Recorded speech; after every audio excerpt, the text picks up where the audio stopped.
Welcome to the much anticipated third event of these Marble Olympics here at M&H Racing. All of the teams have been practicing hard all week, but today is the day where it will count. Each marble represents one of the 4 largest cities in that country, and penalties will be given for each marble that doesn't finish the course. First up is the American team led by New York, and down they go.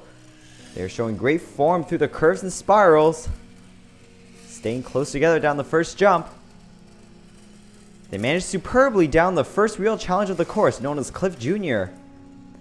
They managed a second challenge and are picking up speed for the Big Dipper and the Mad Dash. Oh no, New York can't quite hold on to the Mad Dash and takes a dive. It's going to cost them 1/10 of a second. Here we see where New York loses it on the second hump. He was going all out and it could have paid off, but not this time. Next up, we have Team Switzerland with Zurich at the head. Nice tight formation off the starting gate. Byrne is starting to lag behind. There was that injury during practice last week that's probably to blame. It was a good decision to place him last, as long as he has a clean run. Not a problem for the Cliff Jr. Nailed the dropper. They're slow approaching the Big Dipper, and they nail the Mad Dash. Although Byrne did show signs of weakness, he managed to stay on the track and not lose any points for his team. And with that run, Switzerland passes the Americans and sets a new time to beat at 17.59. That was an epic run, and I bet the other teams are getting nervous. Team Sweden's ready to go. Let's watch this one. They were also very strong all week in the practice runs. They decided on the classic squeeze stretch tactic for this. It looks like they came back together too fast as Gossenberg and Mamo collided. What happened in that curve right before the dropper? They almost stopped. That's it for Sweden for the first spot. Let's see if they hang on to the top 3. Uppsala manages to finish the course despite having almost stalled. I'm sure the coaching staff will not be happy with this run. I think their very first practice run was better than this one. Slovakia is now ready to go, and they are off. They decided to follow the tight formation down the run. So far it's paying off, but they don't look to be as fast as Team Switzerland. Some hesitation at Cliff Jr. That'll cost them. Still doing good. They're going through that last turn, down the Big Dipper, down the Mad Dash. Too bad Kosise played follow the leader here. Even with those 2 penalties, their score of 19.05 makes them second and pushes the US to third and Team Sweden out of medal contention. Team Switzerland is still first with an amazing time of 17.59. Let's see how things go for Team Russia. They decide on the 2+2 strategy with fastest in front and holding on for a bit. I think they want to avoid the collisions that cost the Team Sweden. Not a problem with Cliff Jr. They're spreading out for the dropper. Novotny loses control, falling off the track. Let's see if they can stay clean for the rest of the run. And yes, no more incidents. A respectable final score of 18.54, even with the unfortunate fall, which actually places them in second place and pushes Slovakia to third. The cat's eye of this competition, Poland is off. Early breakout of the leader. They used this strategy effectively during the practices. They're down the first drop, approaching the first hazard. And Cliff Jr. is a breeze for them. They're now approaching the dropper. And they get through that efficiently as well. And Warsaw makes it down the course with ease. Warthoff loses it on the last hump of the Mad Dash, but manages to stay on the course end zone. It's still a good run as Poland now pushes Russia to third with Switzerland still in the lead. Now we got Norway on the track. And they're off. I'm not sure what strategy they're using. I think it's the free-for-all strategy of just do it. Make it down that first drop and into the turn. Ouch, Stavanger takes a dive off of Cliff Jr. They're now in tight formation. Down the dropper. The Big Dipper goes well. Oslo loses control in the Mad Dash. With 2 penalties, it will be hard for them to be in the top 3. Definitely not enough, but it does put them in 4th place. Team Switzerland is still the one to beat. The host country's up now and the crowds are going wild. Another team opting for the good old squeeze stretch. Good curve handling. Down that first drop and into the third turn. Down Cliff Jr. We see that they are adapting tactics as they go. I also saw the 2 front, 2 back. They really slowed down to get ready for the dropper. They're playing it safe, but I think it will cost them. All 4 made it down the Big Dipper, but Inchin just can't hold on in the Mad Dash. With a score of 19, unfortunately, South Korea is now 5th. With 8 teams left to compete, the top 3 countries in the bobsleigh are Switzerland, followed by Poland and Russia in 3rd place. Japan and Canada are the next 2 countries up. Land of the Rising Sun, Team Japan is off. Good formation through the double helix. Now we're around the stretch, and no hesitation for the first jump. They make it down the 3rd jump and into that turn. Sapa loses it and can't make the dropper. His teammates easily make it through the Big Dipper and the Mad Dash. That one hurts. If it weren't for the fall, that time would have put them in 3rd place. Japan finishes with a time of 18.59. Team Italy now. You know, I think Italy's the only country in the world that has a different country completely contained within it. All of our teams have handled the double helix well.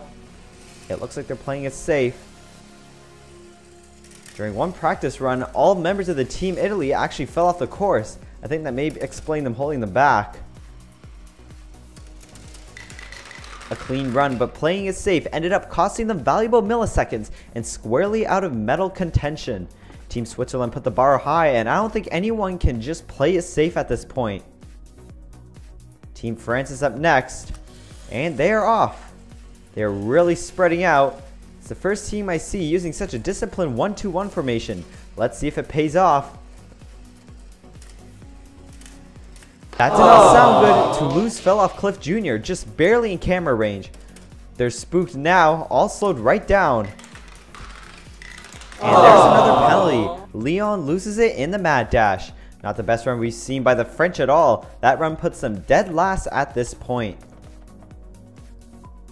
Now Team Germany is off. We can always expect a well-disciplined performance by our German competitors. It's certainly showing in the double helix. This is the only team I saw putting a flawless, perfect, even Steven formation. They aren't quite doing it here, but they have great time so far. They all handle the dropper, going down that last turn, down the Big Dipper and down the Mad Dash, and that looks like a great time by the Germans. Hamburg almost skipped the barrier, but did a half pipe move to stay in. Germany ousts Russia to be the current 3rd place team. Switzerland is still undefeated. Let's see if Finland can beat them once and for all. And they are off down that first turn and on the drop. Do the 2-2 formation in the double helix. Down that 2nd drop and into the curve. Ouch, Cliff Jr. strikes again. I think that was Turku falling there. They go back to the tight formation, exiting the dropper. And it pays off at the Big Dipper. Not the best time of 1933 to start with, but with the penalty, they are now only besting Sweden. Seemed like all the competitors of Finland except Turku knew what they were doing in the Mad Dash. Next up is Great Britain. They're doing a good job at even positioning. They actually practice alongside Team Germany and it shows.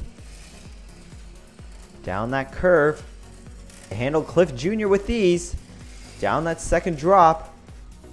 Oh, but there's a fail as London drops to the side. The others manage a half decent finish, but I'm sure it's not enough. Although a good run for Great Britain, it really just isn't enough on this day. We see Birmingham slow down at the end. That costed them dearly. And those crazy Canucks are up. Good start down that first drop. Nice positioning into the double helix. And through that curve. Cliff Jr. was certainly no match for that tight Canadian formation. They were a bit hesitant on the 2nd jump. It's going to cost them milliseconds for sure. Oh, did Ottawa get a penalty on that one? I'm afraid it did. With a final score of 19.09, Canada is also out of the medals on this one. Here we see how Ottawa just lost control. And our last team up for today is Austria. Into the first drop. It's going good in the double helix. They're going for the 2-2 formation. And they successfully pass the Cliff Jr. Down that drop. Ooh, a bit of hesitation after the dropper. I can't believe it. They changed strategies on the fly. I don't think it will be good for their time. And it's definitely not good. I think should have stuck with the 1 or 2 formations. The switching ended up costing them and it puts them in last place. And there we have it. The bobsled event is over with Switzerland winning gold, Poland silver, and Germany bronze. Congrats to our crew chiefs for earning a shout out in this event. And we have a big change in the current standings after the bobsleigh event. Switzerland now comes first after dominating, and Canada moves to third. Austria still remains in last with a disappointing 6 points. And our 3 winners are now on the podium. Wait, what is that flag? Jamaica? The Jamaican bobsled team is crashing the Marble Winter Games. I don't think this has ever happened before. Apparently they missed the registration deadline by a mere minute. They're talking it over with the MIOC officials now. And they're in! Jamaica's allowed to compete in the bobsleigh event. The crowd's absolutely going crazy as the Jamaicans make their way to the launch gate. Talk about good sportsmanship. All 3 medal contenders are also cheering on the Jamaican team.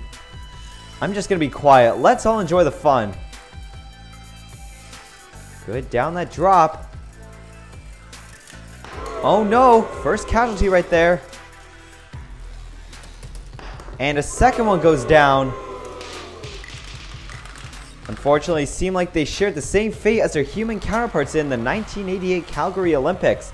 But everyone is cheering their determination and pursue their dreams. Isn't that what these games are all about? Anyway, we're back to the podium. Congratulations to Switzerland for winning the gold medal, Poland for earning silver, and Germany for winning bronze. Don't forget to leave a like if you enjoyed. Be sure to follow us on Facebook, Twitter, and Instagram for more updates. Be sure to leave a like if you enjoyed. Better yet, why not subscribe and hit the notification bell so you can keep up with the Winter Games. I'm your host, Alex B, signing off.